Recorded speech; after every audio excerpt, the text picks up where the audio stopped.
shleima for Rabbi Ginsburg. Anyone else that needs a refuah shleima? We're going to start Lamed Gimel Lamed Beis towards the bottom. 7 lines from the bottom. Gufa. We said, Madlikin bepasa b'shemen shel truma shenitnes. You're allowed to use bread or oil of truma that became tamei as fuel. You can burn it. So we're going to see an interesting thing. We're going to see that possibly even non-kayanim can do that. Truma is really for a kayan. Is used kayan to eat. What about the ben? And that we'll see soon. But meanwhile, we're using truma that's tamei for fuel. Abai Amar Mishmei de Chizkiah, V'Rav Amar Mishmei de Rabbi Yitzchak bar Marta, Amar Rav Huna. They said in the name of Rav Huna, either it's only Rav, but that's in the name of Rav Huna, or it's Abai as well. Abai is in the name of Chizkiah. I guess that's how it is. Abai is in the name of Chizkiah. Rav is in the name of Yitzchak bar Marta, in the name of Rav Huna. Leishanu ala pas. When did you say you can use truma that's tamei as fuel? That's bread. Avalchiti loy, but not if it's grain kernels, wheat kernels. Shamiyabri bahan lidei takala, because you might end up eating them. What we were saying is that the bread. Why were you allowed to? There was a concern that you may end up eating it. We said no. You throw it amongst the wood, and so there it gets disgusting, and you're not going to eat it. But wheat kernels won't get disgusting amongst the wood. It's only the bread that's soft. It's going to get dirty, and you're not going to eat it. That's the name of Rav Huna, that there's a difference between wheat and bread. Wheat is asur, and the bread is acceptable. Rabbi Yochanan Amar afilu chiti. Rabbi Yochanan says even wheat is asur. I'm sorry, the opposite. Even wheat is mutter. Rav Huna said wheat is asur, bread is mutter to burn. Rabbi Yochanan says wheat is also mutter. But my necher still masi bahen lidei takala. Question: why, according to Rabbi Yochanan, are you allowed to use wheat kernels as fuel? Can you use it as fuel? You may end up eating them. The Gemara answers Kadam Ravashi b'shlikta u'meisa. On the top of Daf Lamed Dalet. Talking about that it was cooked, boiled, shlikta, it sounds like it's overboiled, and it became disgusting. You're not going to eat it. Now, Rashi over here mentions that you boiled it after it became tamei. It's not necessarily the pshat, but you could learn it different ways over here. You could learn it that it was boiled first, and then it became tamei. And that's why there's no concern. According to Rashi, it had a moment here, like before you were boiling it, it was tamei, it was asur. How are you allowed to go ahead and boil it? There's a bit of a problem here.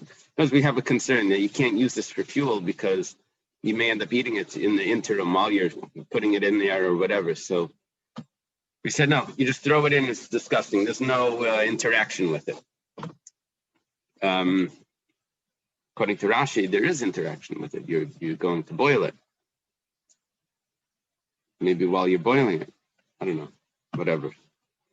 So, Hachanami b'shliktami. So, just like Rav Ashi said over there, we're explaining Rabbi Yochanan.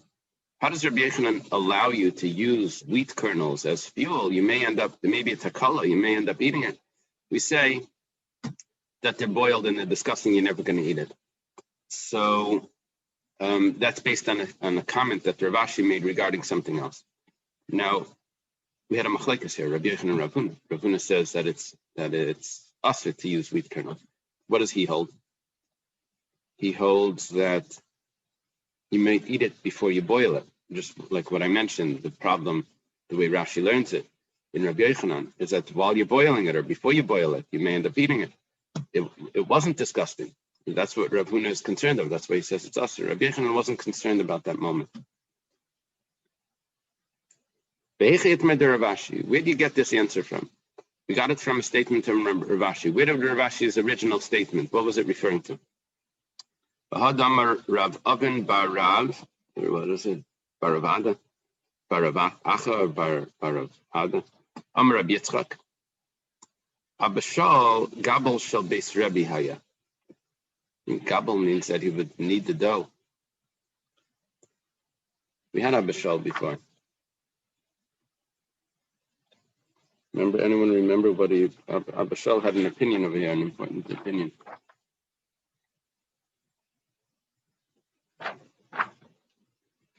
We had him yesterday, I think.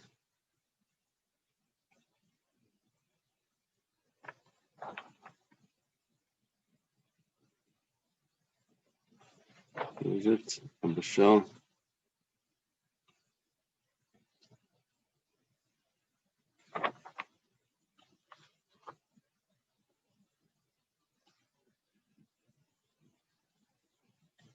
I don't remember. Who was it?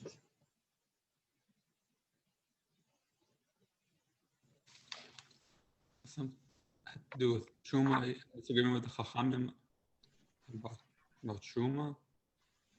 Yeah. I don't remember exactly what it was.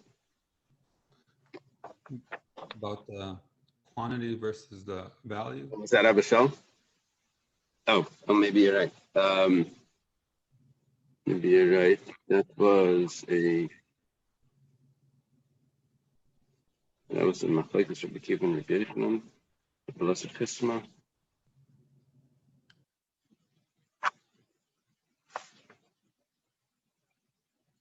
Okay, whatever. Having a senior experience. Okay. So Abishal was the one that kneaded the dough in by Rebbe's house. Very interesting. They were doing was this. They were using truma tmeya fuel to heat water to knead the dough. Okay, so under the pot was truma tmeya that was being lit up to create a fire for heat to have hot water to knead the dough with. And now the Gemara says, how was he allowed to do this? Maybe he's going to eat the fuel. Take if you're going to use whatever potato chips in the barbecue to fuel the thing, you might eat some of it. Here you have they would eat kernels. Maybe he's going to eat some of that. Chitin, it was kernels. Rav Ashi over there said that it's talking about that it was disgusting. He would never eat that. He would never eat that. So that's why it wasn't a problem. Now, based on that answer that Rav Ashi gives, and how Abishol was able to do this by Beis Rebbe, so that answer we're going to use over here for how Rabbi Yochanan says that you're allowed to use wheat kernels for fuel. Okay. Abaya Baravin, Rav Chinna Baravin, Tano Trumas Bei Rabba. This is very interesting. The Gemara does this sometimes. Tells us which Masechta they learned where. So these two, Abaya Baravin, Rav Chanina Baravin, they learned Trumas in the yeshiva of Rabba. See, Yassi there? Yassi, you remember we had this somewhere. You might have had this somewhere else. I think there's a Gemara somewhere that they learned Perek HaMafkid. Some sages learned Perek HaMafkid in a certain yeshiva or something. I remember. Anyway. So here they learned Masechtas Trumas. It's Masechta in Zerah. So Pagabu Rabba Bar Masna. Rabba Bar Masna meets them. Amarlahu, he says to them, Mayam Risa b'Trumas to Beimar. What do you say about Trumas in the yeshiva of Mar, in the yeshiva of Rabba? What have you learned? What are you up to? What Chiddush, something? Tell me something that you learned over there. So Amrulay, my kashalach. He says, what question do you have? So Amrlahu, he says, I have the following question. It says, Tanan, the Mishnah says in Trumas that Shesile Trumais Shenitmu V'Shasvan Tahirin Milatame If you have saplings of truma that became tamei, so you planted them in the ground, tamei saplings, so they become tahar. Why do they become tahar? Because they become batal from being food. They become a plant. They enter into the ground and they become part of the ground. They lose the food status, so they become tar. But you're not allowed to eat them. Now, the Gemara's understanding at this point, you're not allowed to eat them because they're still tamei. No, we just said that they're tar. So there's a problem over here. Like, what exactly? How does it see? There's two issues with this.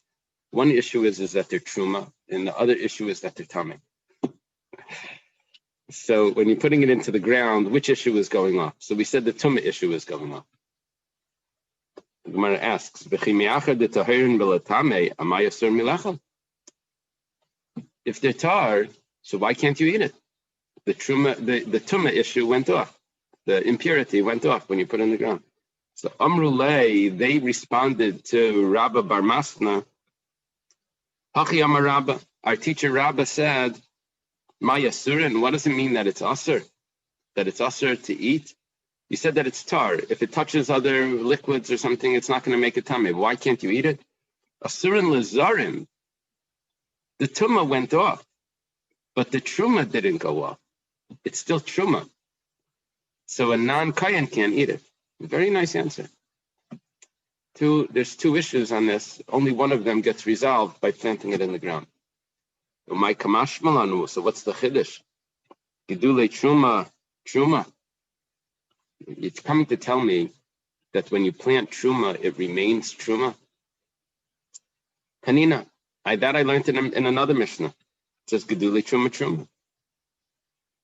Why do you have to tell me, if you're telling me asurin milechel is because it's truma, then I learned that in another Mishnah that plants of truma, the growth of truma, remains truma. Maybe you'll tell me that it's not just gidulin, it's gidulin. That's remains truma. It's a little bit confusing what this means over here, especially the way Rashi learns it. I would have liked to have said gidulin means you planted it once, you harvested and planted it again, and it's still truma. That's what I would have thought. Rashi gives me this story about like onions or garlic or something like that.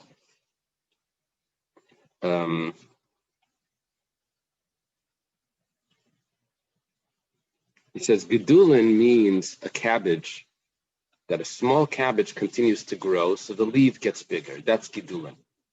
Gedulin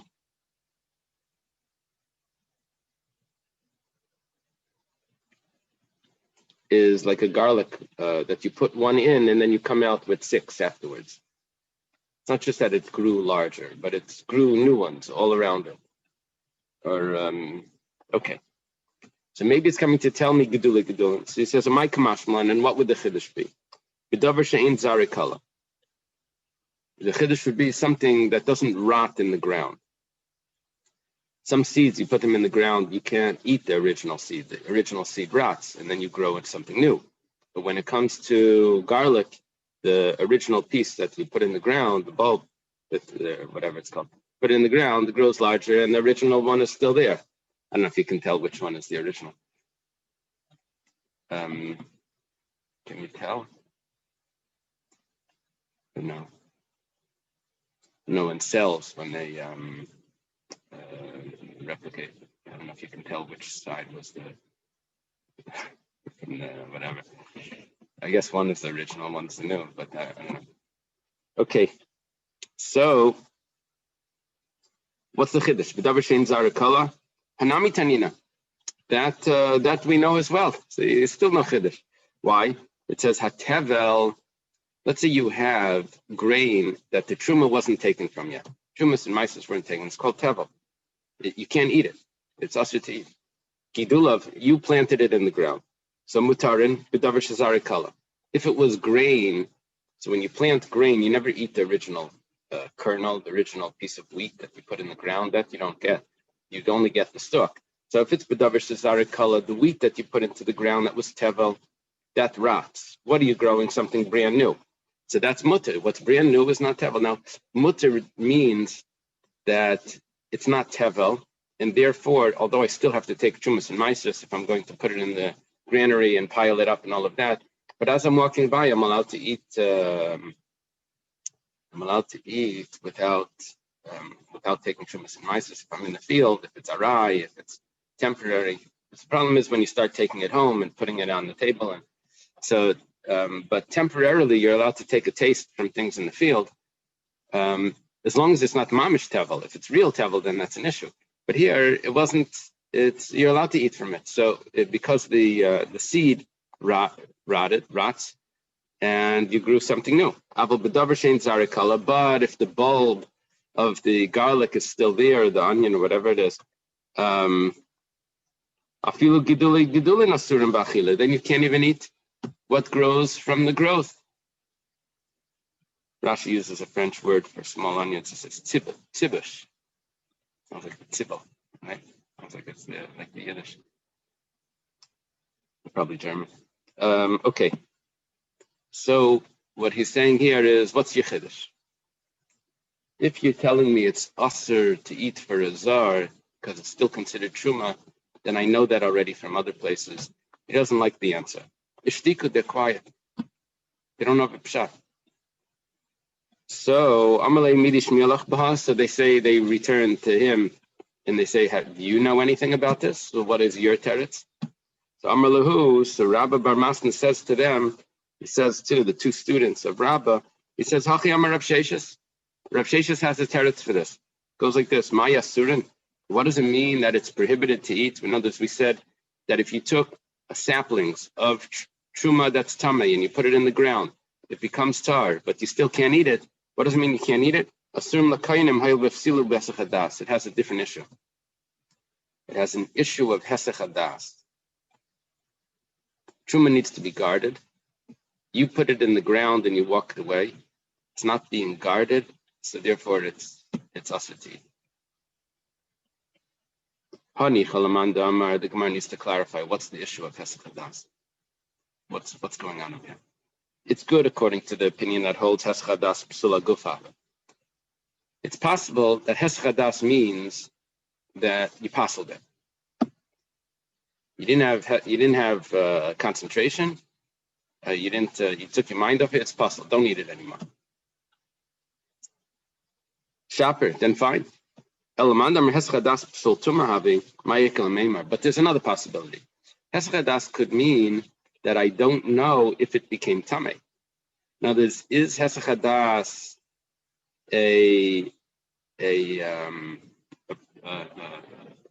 invalidates? It invalidates because of something possibly happened here, or does it invalidate because it invalidates just without anything happening? If it's because possibly it became tamei, so then this doesn't become tamei because you planted it in the ground. Okay, we'll discuss in a minute. And Naftali, you have a question? Does truma ever reach a point where it becomes permissible to a non-Kohen? In other words, if it has become, can the Kohen benefit by selling it to a non-Kohen? Not to a non-Kohen. You can sell it to another Kohen. What we learned, though, was something interesting, a huge chiddush. The question is how to learn this Gemara. But we just learned that in the house of Rebbe, truma that was tamei was being used as fuel. How did they get that? What was going on over there? Right. There's different ways the Mefarshim discuss what was going on. It could be that Rebbe had a servant that was a kohen, and he was using it, and it was for him because it was for the community, and it was huge. There's all different ways of learning it, but definitely for eating it, it's impossible to sell it out. Maybe for hana, it's possible that they can, to use it as fuel in those few instances where it's permissible. So even in the case where he took the seeds of wheat and planted them, and maybe took seeds from that stalk and planted it, it never becomes so attenuated that he can have a business of selling wheat, say. Right. Okay. However, when it comes to seeds, when it comes to seed, it depends which seeds we're referring to. The seeds of the grain actually seems like that becomes purified. Talking about the seeds that like a bulb of an onion or something, where that continues to grow, then that retains its truma. Yeah, that's actually what we're gonna discuss now. If he's able to plant it and do something with it, that's part of our discussion here. What he can get away with. The Itmar, on Lamed Daled towards the bottom. The Itmar was stated, Heschadas, regarding truma, where you lost your concentration to protect it. Rabbi Yochanan Amar Psul Tamahavi. Rabbi Yochanan says that the reason why this truma can't be eaten is because there's a prohibition that the prohibition of Heschadas is because it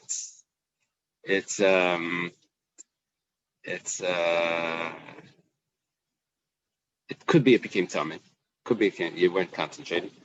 Reb Shimon ben Lakish Amar Psula Guf Havi. Reb Shimon ben Lakish says Psula Guf. Psula Guf is a confusing term. What it means here in this instance, it means that it's an intrinsic. It's a psul that isn't because maybe something else happened. It has its own psul. That's chadas. You didn't concentrate. Rabbi Yochanan Amar Psul Tama Havi. Rabbi Yochanan says that it's a psul tama that maybe it became tamei and you weren't concentrating, so we don't know. Shim Yavi Eliyavi Tareno, because maybe Eliyahu is going to come and say that, by the way, this didn't become tamei. He's going to let us in on the information. Shaimanai, it's going to be some sort of like laboratory. Send it to the laboratory. Or Eliyahu comes and says that no, this didn't come in contact with tama. So we're going to say, fine, you're going to be able to eat it. Reb Shimon ben Lakish Amar Psula Guf Havi. Reb Shimon ben Lakish says, no, it's Psula Guf. You didn't concentrate, it's possible. There's nothing to talk about. Shim Yavi Eliyahu Tareno, if Eliyahu would come and say, it never touched tama, there's no tama on this. Ain't Shaimalite, you don't listen to him. Why? Because it's tummy anyway. It doesn't have to do with what happened. It has to do with you didn't concentrate. So you possible. Okay.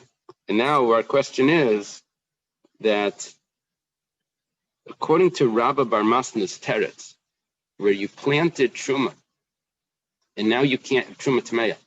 So now it becomes tahar, but you still can't eat it because of heschadas. That would only work according to the opinion that says that heschadas is a psula guf. That's the opinion of Reb Shimon ben Lakish. But if the issue is maybe it become tamei, so let me tell you that becoming tamei is not an issue here because you planted it, it becomes tahar. So there's only one way that this could work. Eisvei Rabbi Yochanan Reb Shimon ben Lakish. Rabbi Yochanan asked Reb Shimon ben Lakish. Rabbi Shmuel ben Eishel Rabbi Yochanan ben Breika Omer. Rabbi Shmuel, the son of Rabbi Yochanan ben Breika, says, Lul katan haya ben keves mizbeach. It was a small, like, window between the ramp and the mizbeach. I think it was on the top of the ramp, towards the top, towards where it connects to the altar. B'ma'arav shel keves, on the west side of the ramp. Sheshama yizarkim psuli chatasai. Over there, they would throw the invalid birds of a sin offering. If it became possible, they would throw it over there into this little window. It was a window that went through. It was like a little indent. So they would sit over there, and then it would lose its appearance. What that meant is that it would stay overnight. It would have a psul of lina. Is that what it's called? Lina or nisa. It would stay overnight, and then it would become puzzle entirely. The yates on the base of strafe, and then they would burn it. So apparently, the psul here wasn't a 100% psul, and therefore we needed to give it you're not supposed to burn things, just destroy them if they're not really invalid. So what you would do is you would leave it overnight. It would get 100% invalid, and then you would burn it. So, if you say that, what does it mean? Heschadas. Heschadas is because maybe it became tummy. So then, with this carbon,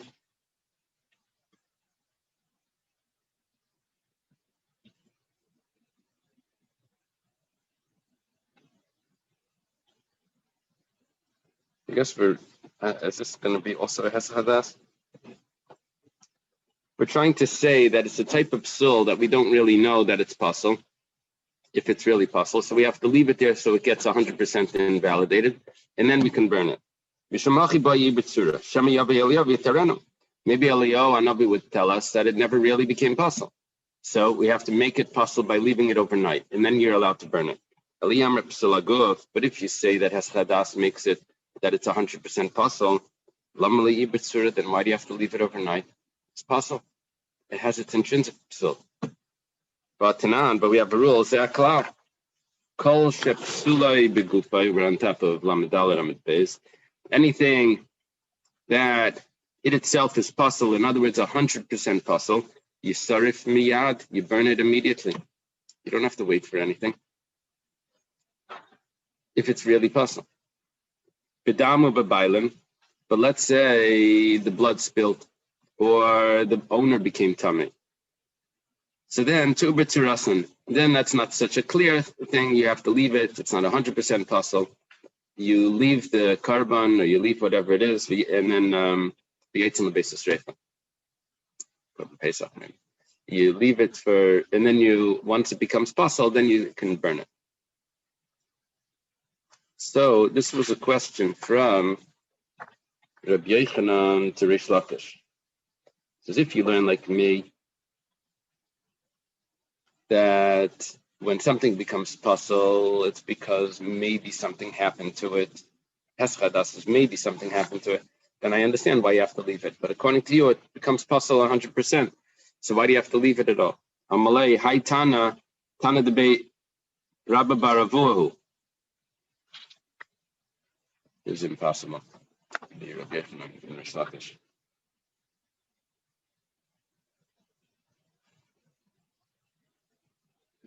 I don't know if I don't have the commentary here, but I don't know who's the Amalei. I don't know if it's possible for Rish Lakish to respond to Rabbi Yochanan and Rabba Baravua. Rabba Baravua was later than that. It says that really. Isn't it Rish Lakish to Rabbi Yochanan?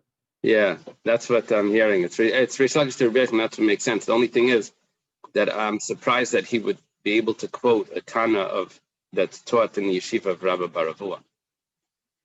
That I'm surprised. Rabba Baravua is the father-in-law of Rav Nachman. Rav Nachman is a student of Shmuel.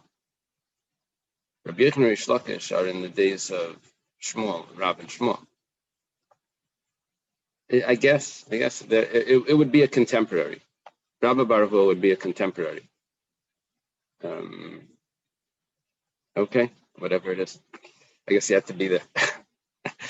So the Amar that he says, Afilu pigel tanya b'tzur. No, even something that's really puzzle, you leave it till it gets.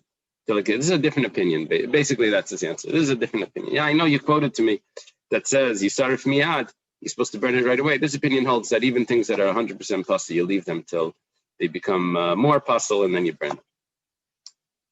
Okay, Esrei. Here's another question. Nitma, if it became tamei, nifsal habasar, or the flesh became puzzle. Now, the possibilities here are significant because once you say nitma became tamei, then when you say nifsal habasar, you're probably referring to a different sort of psul, not nitma.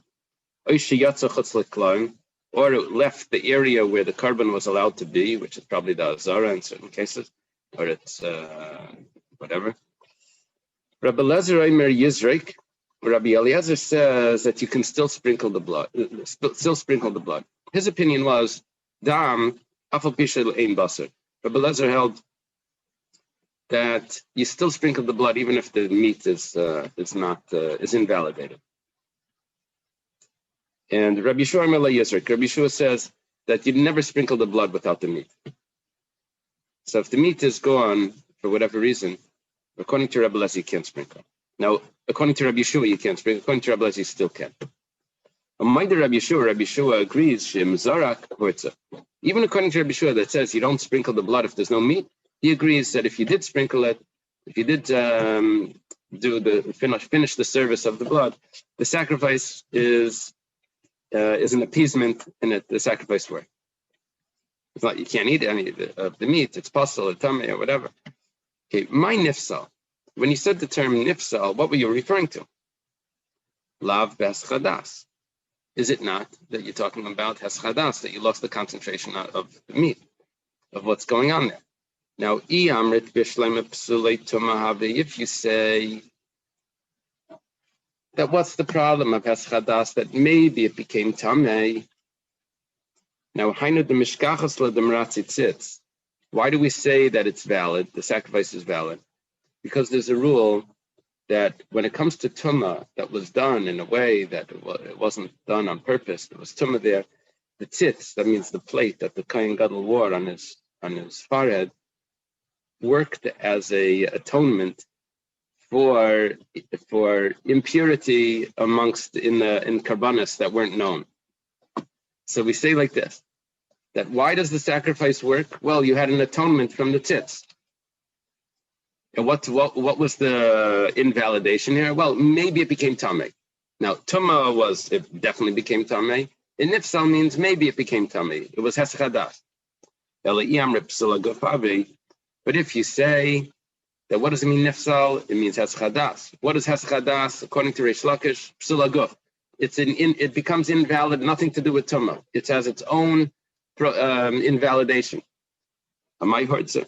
So why does it become an appeasement? Why does it work? The sacrifice. There's no tzitz that atones for heschadas. If heschadas is just a category of tumah, granted. But if heschadas is its own prohibition, so then how does the sacrifice work? Rabbi Yeshua agrees that if it was sprinkled, even though you weren't supposed to, but it still works. Where do you get that it worked? So the Gemara says, "My nifsal b'tfil yom." Actually, it's talking about that it was touched by someone that went to the mikveh, but was supposed to wait for nightfall, and he didn't. So he made it tamei. We're not talking about some other psul of heschadas. We're talking about another type of tumah. So why do you have to say twice? Said nitma, and then you say pasul. That's another type of tumah of tfil yom. It's two types of nitmas. The Gemara says, yeah, trei gave tamei. You're right. But there's two types of tamei. We said this tamei, we said that tamei. There's a tumah that comes from a tfil yom. It's not a problem. It was giving examples. It said this type of tumah and that type of tumah. Kisalik Ravin, when Ravin went up, he said, this whole discussion, probably going back to the explanation of Rabbah and Rabbah Bar Masna on the Mishnah regarding plantings of truma that was tamei, that you planted it, that it becomes tar, but you still can't eat it. He said over this discussion, Kamei de Rabbi Yirmiyah, in front of Rabbi Yirmiyah. But Amar, he said like this. Rabbi Yirmiyah says, Babloi tipshai, foolish Babylonians. Because they sit in darkness, because Babylonia apparently was a valley and it wasn't as bright. They say dark statements. They didn't hear what Reb Shimon ben Lakish said in Rabbi Shia that resolves all of this. It says, what happened was on Sukkot, they would get water from the Shiloah. They would use it to pour on the Mizbeach, the Nisach HaMayim. What would they do on Shabbos? So they would get the water Erev Shabbos, and they would put it somewhere that it shouldn't become Tameh. If it did become Tameh, then they can't go back to the Shiloah to get in the barrel on their own. There you go. If it did become Tameh, then they have a problem. So Shinitmu. So what do? Hishikan va'achekachik dishan. They do hashaka. Hashaka means to kiss. But what it means is that they allow the water to touch the water of a mikveh water. And when they allow the waters to connect, it purifies all the water. It becomes like like one big mikveh, and a mikveh doesn't become tummy. So they do ashaka. They're lowering it in the container, I guess, and then the water's mixing. I guess that's how they're doing.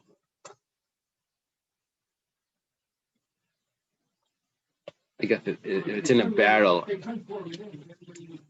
then it's the wrong water.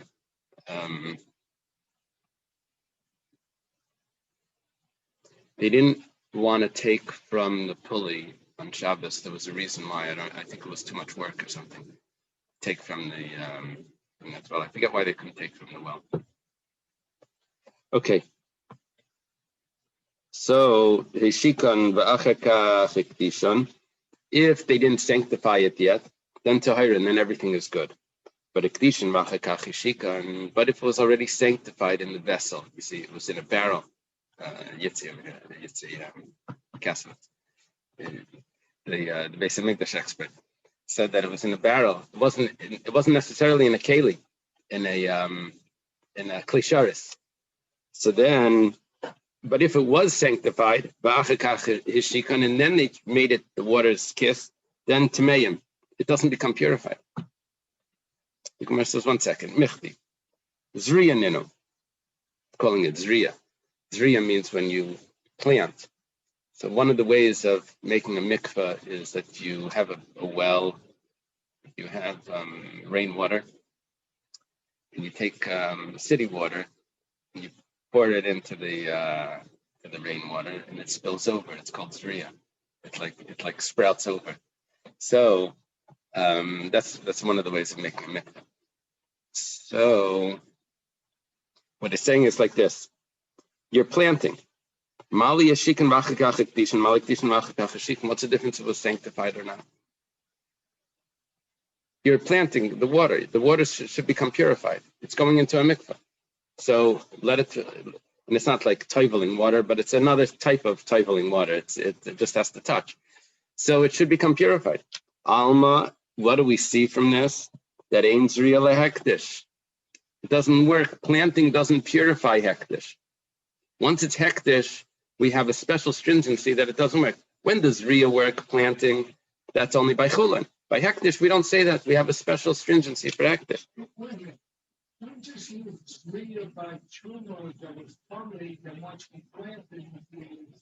So the Gemara says, Hachanami ain't Riyah l'truma. That's the pshat in that Mishnah. That why doesn't it become pure? Why doesn't it become pure? In other words, we said it can't make anything tamei, but you're still not allowed to eat it. That's what we said. We thought we had different ways of understanding. You're not allowed to eat it. Why can't you eat it? If it's because it doesn't become pure, you just said it becomes pure. It doesn't make any. So we said no, it doesn't. It doesn't. It's still truma, and a zar can't eat it, right? That's what we said. But that we know already, or whatever. So we gave a new issue to it. We said hes chadas. Now what we're saying, what's the pshat? Is that it actually doesn't become tar because it still can't make things tamei, but it itself retains the status of tama. It's a special thing that they did for hektish, that it still has that. And that's what Rabbi Yirmiyah is saying, that in Babylonia, they didn't know what Rabbi Shia said, where Rish Lakish says the name of Rabbi Shia, and that Zriya doesn't work, planting doesn't work. It's a comparison of planting water, planting seeds. Yosef Ravdimi v'ka'amar la lahashmaita. Ravdimi was sitting and he said over this halacha. There's a lot of travelers here. Ravin was a traveler. Ravdimi was a traveler. This last discussion was a discussion that took place in Eretz Yisrael. Ravdimi takes it back to, I thought Ravdimi came before Ravin, but over here apparently Ravdimi comes and he tells v'ka'amar la lahashmaita. And he says over this halakha, this discussion, Amalei Abaya. Abaya says to him, later, Ikdishan bekeli, ka'amar abel b'peh la yavid rabbanan maila, edilma b'peh nami yavid rabbanan maila. So we were trying to avoid this before. What's happening here is when you said that the water was sanctified. What type of sanctification are you referring to? Are you referring to that you pronounced it holy? Or are you talking about that you put it in a holy vessel? Which type of sanctification would make it that planting it won't help. So for sure, if it's in a vessel, then it's totally sanctified. You put it in the holy vessel, it becomes sanctified. So then you try to purify it by putting it in the mikveh, it's not going to work. But with zriya, it's not going to work. But what about if you only sanctified it b'peh, you only pronounced it? That's not a full sanctification. So Amar Lei, Rav Dimi says, Lei Shamati, Izu Lei Shamati. I don't know. It's a good question. However, Kiyetzi B'Shemaiti, but I did hear something similar. It says, Amar Rabavo, Amar Rabbi Yechanan, Rabavo says in the name of Rabbi Yechanan, Anovim Shenitmu, grapes that became tummy. We had this before. Remember? Grapes that became tummy. How to press them, get the juice out. Is it held inside or is it part of the grape? So, and it was Rabbi Yechanan, by the way. Rabbi Yechanan was the one that said this before, that there's a way of doing it less than an olive side, egg side. He says, Darchan v'achikach dishan, if you press them and then you sanctify them, tahirin, then they're tahar.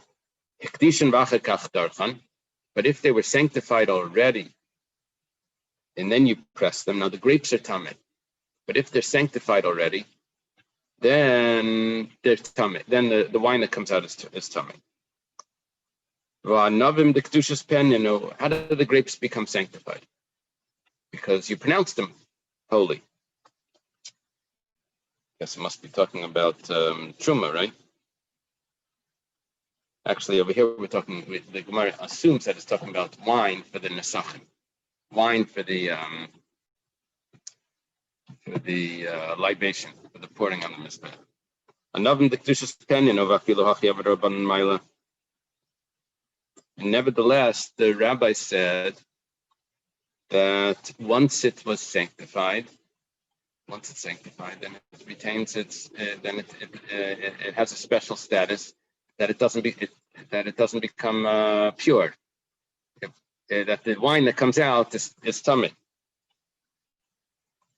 In other words, there's a mila, there's a higher standard that's given to it once it's sanctified, even though it's only sanctified by the mouth, not by the vessel. Amar Rabbi Yosef says, this you're going to use as a comparison. Anavim kamrit. Now you're telling me about the grapes. Over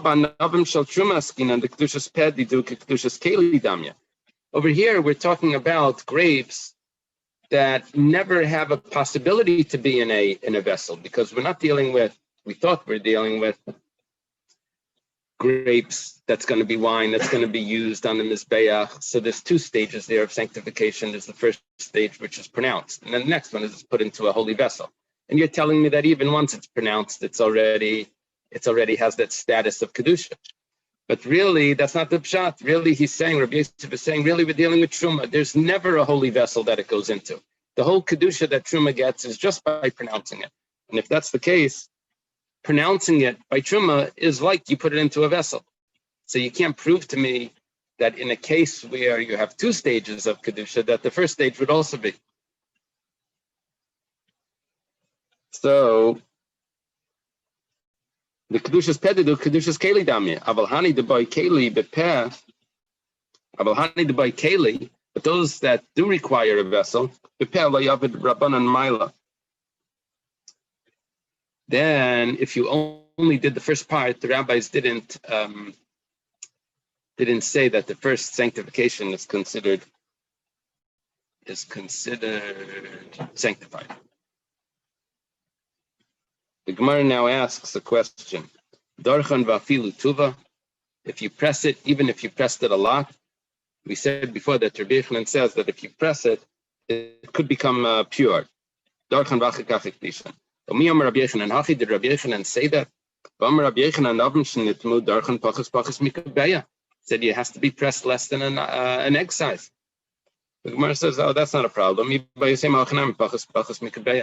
what it's referring to here. You pressed it less than an egg size. Here's another pshat, possibly, that Hassan, you can also say, the Nagalu Barishan. Over there, it touched something that was very holy, very impure, very impure, and rishon l'tama. And so therefore, the grapes become a sheni, which could make the liquid into a shlishi just by touching the grapes themselves. The havalu inu sheni, and then the wine that touches it would become tameh if it was the right amount. But hachad nagu b'sheni. Over here, the grapes touch the sheni, the havalu shlishi. So the whole question is the wine inside the grape considered the grape? Not touching the grape, but is it considered the grape? So over there, it doesn't, if the wine is not the grape, it's just contained in the grape.